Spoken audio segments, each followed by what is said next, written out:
This is our hotel. We're getting ready to go to the venue. Okay. Ayan. Busy sila. Meron sila, I think, exam. So, okay.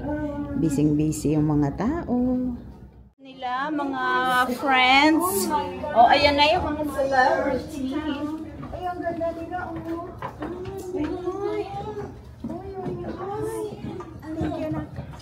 Sinabi mo, i-change ko yung bag mo. Ano ba, may bag ka? Ito. Yes. Ang ganda niya. Okay. Ang ganda. Ang gaganda nila. Ay, yung bra ko naka-ano. Sana nag-braless. Yung bra mo is bright.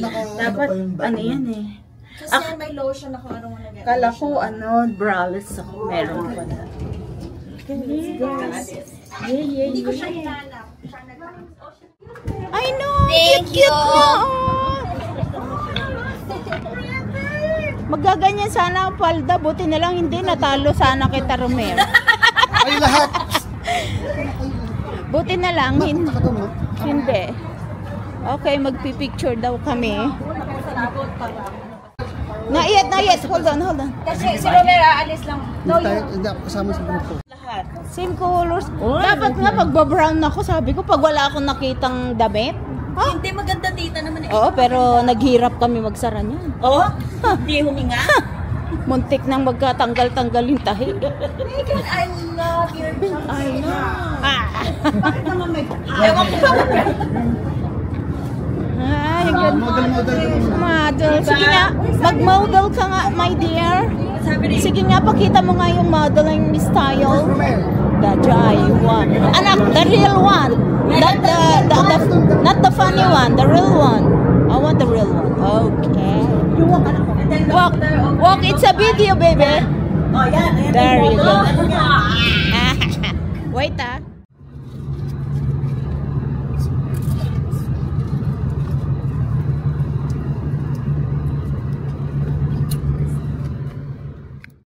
The way to the venue, ito na yung aming this is Christian, the groom, yung pamangkin ng asawa ko, anak yan ng hipag ko, si Ate Cleo. Anyway, ito na, mating na kami. Ang ganda ng place, very decent ang venue, at saka talagang very iba talaga yung mga venue ngayon, lalo na sa mga ganitong lugar.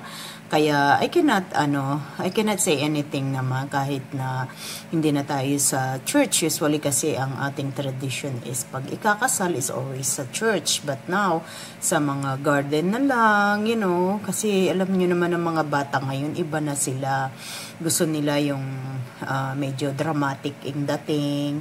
Tapos ang pictorial, andyan na lahat. Ang ganda ng view. Talagang on top of the mountain ito. Napakaganda niya. So I cannot say anything about that. So ito yung kanilang mga giveaways. Tapos susulat namin yung mga pangalan namin dyan para ilagay dito sa may family tree. So yan yung mga guests. So yung asawa ko na ang nagsulat sa mga pangalan naming tatlo ng anak ko. So, yan yung mga guests. So, kasali pa rin kami. So,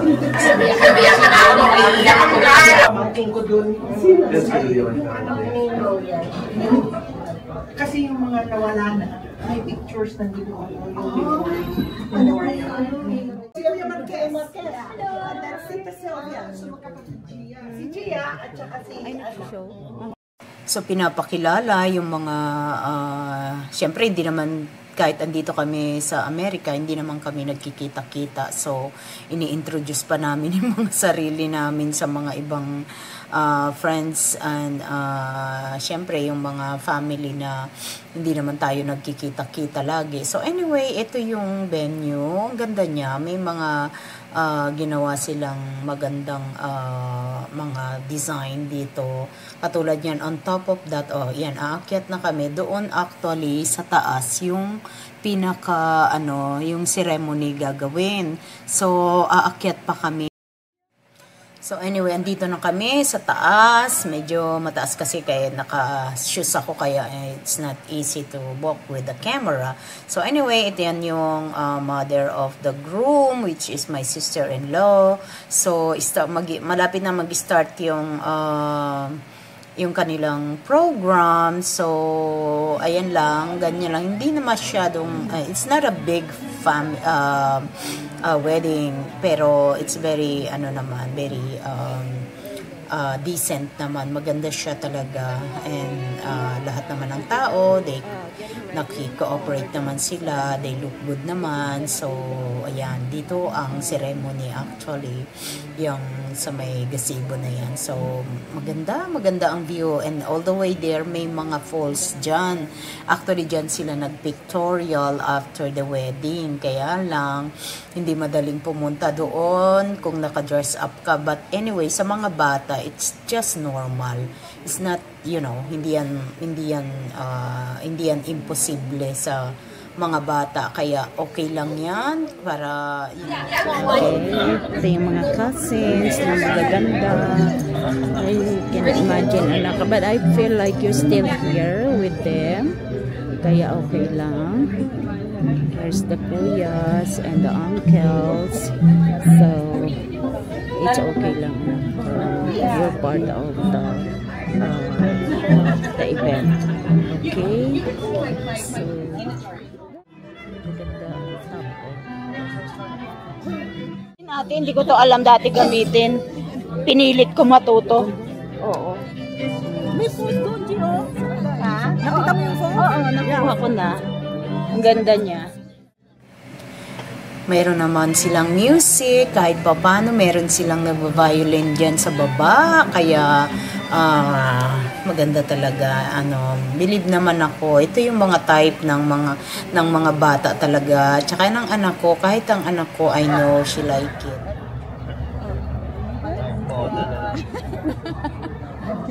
Hi guys, dito muna ako since hindi pa naman nag-i-start yung program.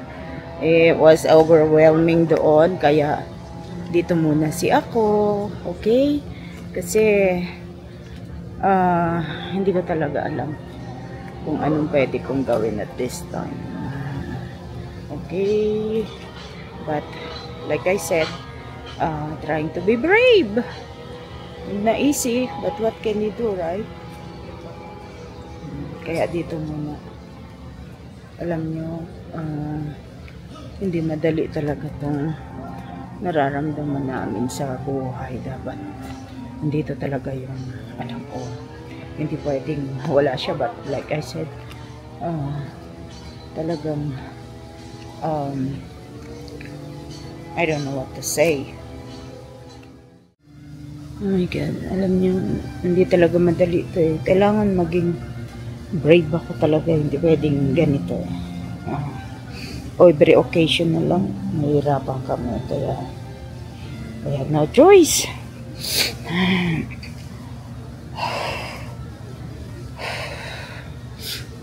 don't know what to say.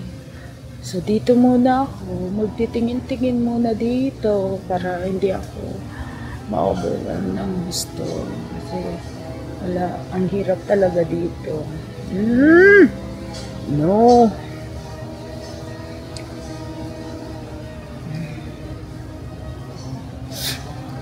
My God, my God.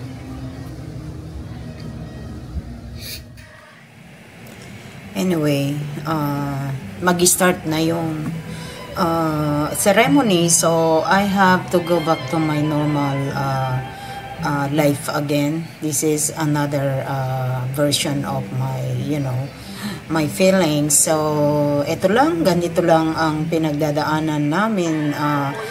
We have no choice but to accept the fact na sometimes maaapektuhan ka dahil hindi nga na yun madali, dahil iniisip mo supposedly dito siya, kasali siya. Anyway, this is the pastor, yan cousin niya ng brother-in-law ko, which is Kuya Rob, and this is my sister-in-law Cleo and his son Christian, And yan yung daddy niya, si Kuya Rob. So, yan sila galing. So, start na ng entourage. So, ito yung the best na moment na sa anak natin na talagang